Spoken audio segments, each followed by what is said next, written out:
Okay, welcome to the Wall Street Crossover Show, sponsored by Admiral Markets and starring their market commentator, Darren Sinden. Good afternoon, Zach. How are you today?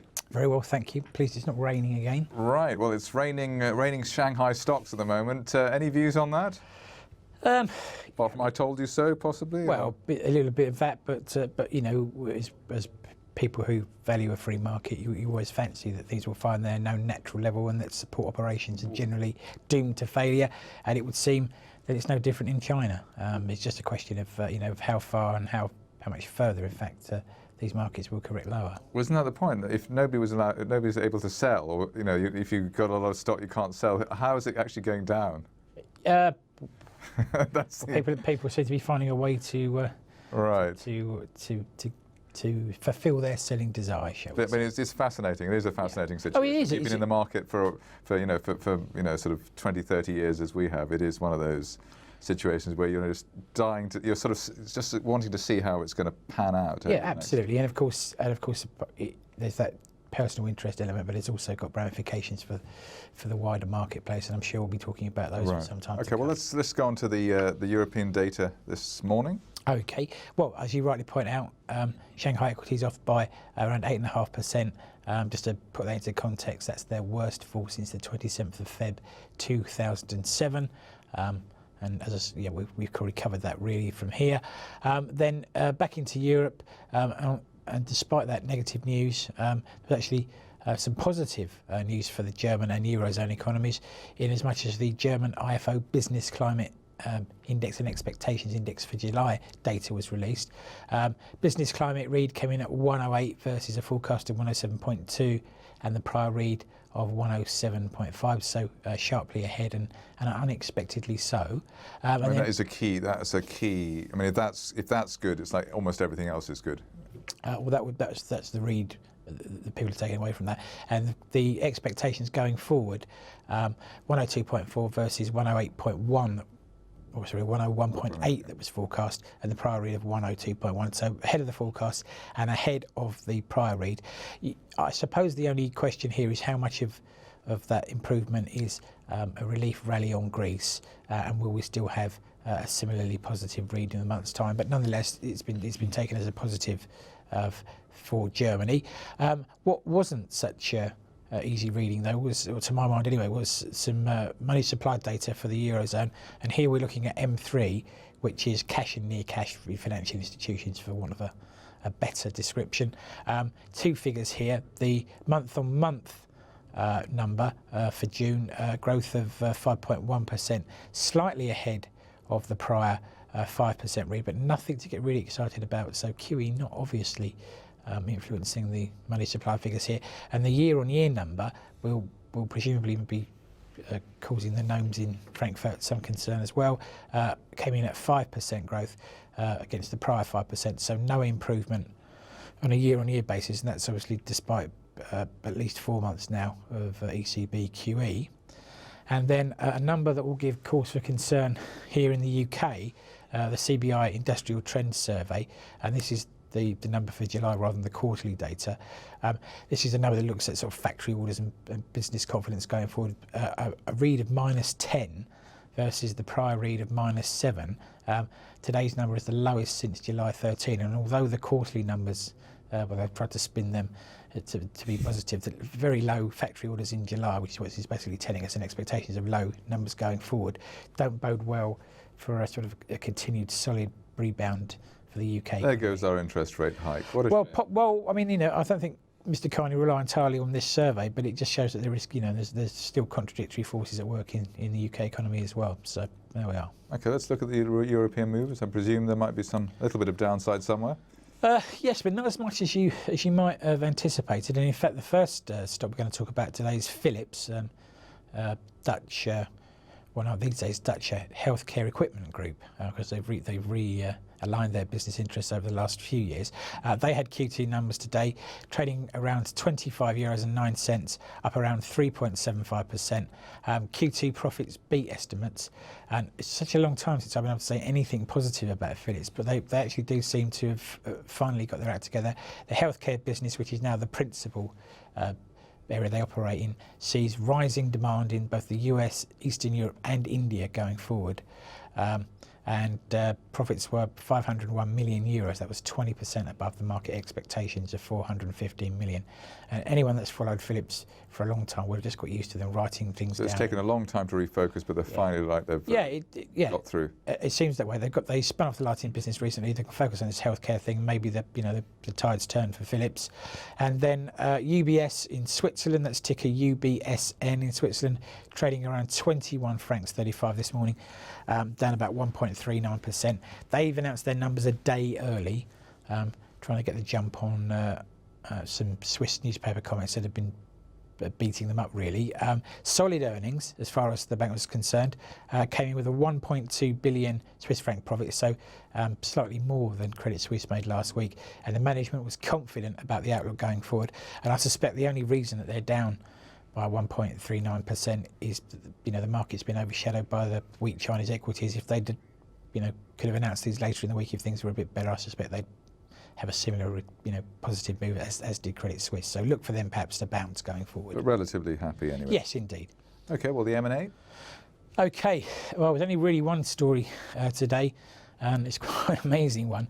Teva Pharmaceuticals, that's Teva in the US, are going to buy Allergen, AGN US, the Allergen generic drug unit, for around $40.5 billion, following Teva's ongoing and unsuccessful bid for Mylan, ticker MYL. In fact, that's now lined through. They're no longer interested in Mylan. Why is this interesting? Well, Allergen was only formed in November 2014 when it went through the merger of Actavis and Allergen Inc. And that was itself came about after a bitter battle with another US dog eat dog in this sector. Bit of battle there with Valiant Farmers as well. So in terms of what that's meant for share prices, Teva are up 11.7%. This is seen as very good news for them. Mylan, who were obviously Teva's former bid candidate, they're down 11.6%, and Allergen, who perhaps get the best of both worlds, selling off their generic business to focus on their proprietary drug pipeline, they're up 8.6%. Teva is based in Israel. It's listed in Israel and in the US. It's the world's largest generic drug maker, and the deal here with Allergen would cement and enhance its position. The stock was suspended in Tel Aviv earlier today, but I think it will return to trading this afternoon. The generic unit of Allergen accounts for still, I suppose, what it's with them, around a third of Allergen revenues in 2014, sales of about $8.4 billion. Teva is going to kill hurt the big boys, the drug makers that actually make new drugs or develop new drugs. And that's another sort of a nail in the coffin sort of thing. Well, yeah, it is. I mean, people can see the cost, questioning whether the cost of developing a new drug and the lifetime you get on patent before the likes of Teva can jump in. Not worth it. Well, that's what many are saying. Interesting to note though that we've had 180 billion before this deal was even included, 180 billion dollars of pharma M&A in 2015, and in terms of performance of the overall sector for these traditional pharmaceutical stocks, the sector's up in the US at least by around 50% since January 2013. So we won't have seen the last of deals in this sector, and this would have put the cat right amongst the pigeons in the industry. Well, sounds good in troubled times to have some M&A, good source of M&A. US data points next. Very thin today, Zach, I'm afraid. Another quiet Monday. So we've got San Francisco Fed Governor John Williams speaking later today. It's 10:30 a.m. Eastern Time, which is 3:30 I've said GMT there, but it should be 3:30 London time, BST. And then the real main event of the week starts tomorrow, which is the Federal Open Markets Committee, FOMC. That interest rate meeting starts tomorrow. It's the last meeting ahead of the summer break, and obviously we'll hear about a decision on rates on Wednesday evening. But expectations are for no change in this particular meeting. And a couple of big down days in China should focus their mind quite nicely. Yes, it's interesting timing on that regard as well, yeah. Right, let's go on to the levels, which may have been smashed between the time you wrote them down and where we are now, but let's have a go. Well, first of all then, pre-market movers, just one that's really taken my eye, and it's Biogen Inc., that's ticker BIIB in the US. $304.60 they're trading pre-market, up 1.52%. Nothing unusual in that. You might think But if you look back on how they performed on Friday, they were absolutely destroyed. They were knocked 22% on Friday after they cut guidance and talked about poor performance from their new multiple sclerosis drug. Remember that biotech stocks as a whole have been driving the Nasdaq higher, and Biogen is probably the first one to put a foot completely wrong. And you can see what the market thinks of that, and it wouldn't surprise me if they sold off again, actually, today in normal market trading. So keep an eye on that, and keep an eye on what that means to the wider Nasdaq. And then in terms of individual European equity indices, FTSE's actually held up pretty well compared to everything else. I know it had a poor week last week, but today it's fared okay. Stronger gold price.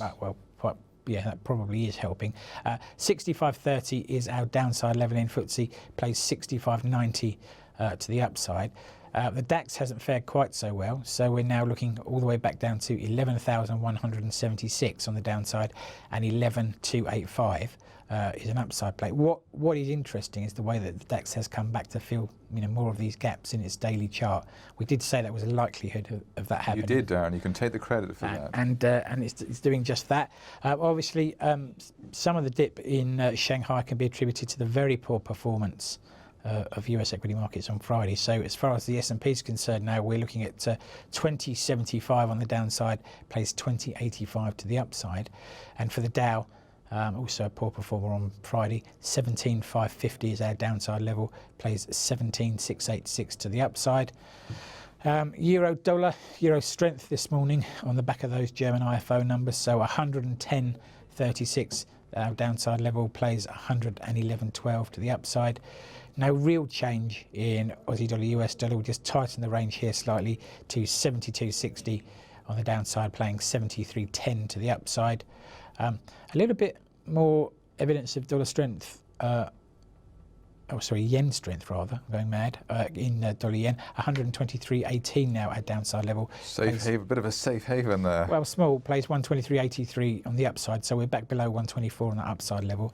And then cable, not really doing very much at all today, 154.90 to the downside, plays 155.32. Wasn't looking very happy after that data, was it really? No. So I think that sort of, you had the data split between the euro looking good and the cable looking bad. But that is it for today's Wall Street Crossover Show, sponsored by Admiral Markets. Thanks to Darren Sinden, their market commentator. We'll be back tomorrow at 1 p.m.